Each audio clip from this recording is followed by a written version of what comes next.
What's going on, guys? My name is Freddie Finance. I'm a licensed financial advisor, and in this video I'll be going over how the recession is going to affect the middle class. In the past year alone, home prices have leaped over 20% and the cost of all goods has gone up 8.5%.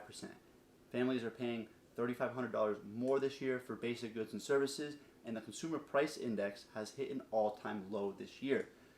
And by contrast, average hourly earnings are down 2.7% when adjusted for inflation. That puts a big squeeze on many American middle-class families hoping to make ends meet. And this is some scary times for us. Financial experts have been saying that they expect middle-class finances to worsen more than any time since 1980. So the first way that the recession will affect the middle class is that there's going to be a much tighter gap in people's personal income to expense ratios.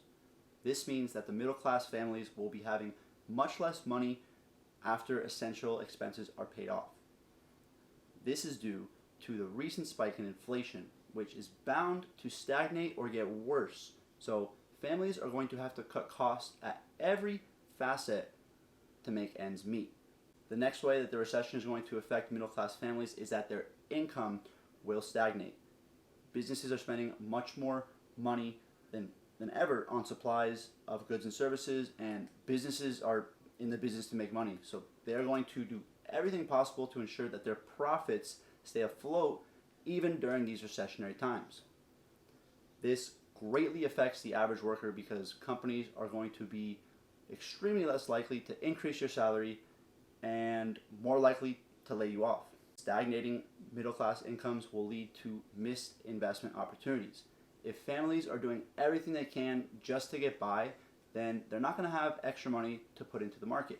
And all seasoned investors understand that the best times to make money are during recessionary times, like now, when there's blood in the streets.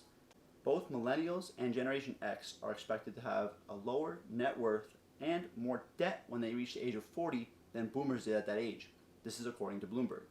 So if you come from a middle class family, this is not the time to feel sorry for yourself. This is not the time to hunker down and think the world is against you.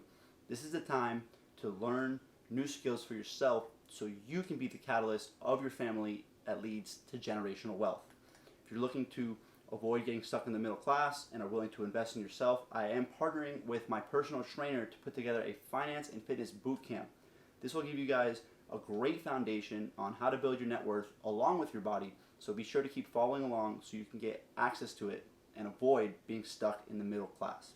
Lastly, with middle class families making less money, having to spend more on basic living expenses, and not being able to invest as much is going to bring on a nation of renters.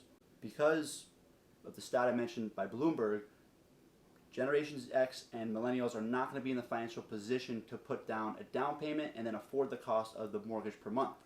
If you've seen Zillow buying up residential houses recently, I can almost guarantee you is because they know that this is coming for America and are taking advantage of it. If you're a millennial or Gen Z or Gen X, I think the best thing for you to do right now is to hunker down on your expenses, stop going out as much, and invest in yourself. Investing in yourself is the best bet right now because recessions come and go and there's no time like the present. So if you can equip yourself with the knowledge and skills on how to handle yourself during these times, then you'll never have to worry about them coming again because you'll be equipped with the knowledge on how to navigate it. I hope this gave you guys a better idea of what is to come for the middle class and maybe some motivation to better yourself so you don't find yourself in the position that sadly many Americans are in. Drop a comment, let me know what you think. If you learned 1, 2, 3 things, throw me a like, throw me a subscribe. My name's Freddie Finance, and I'll catch you guys next time.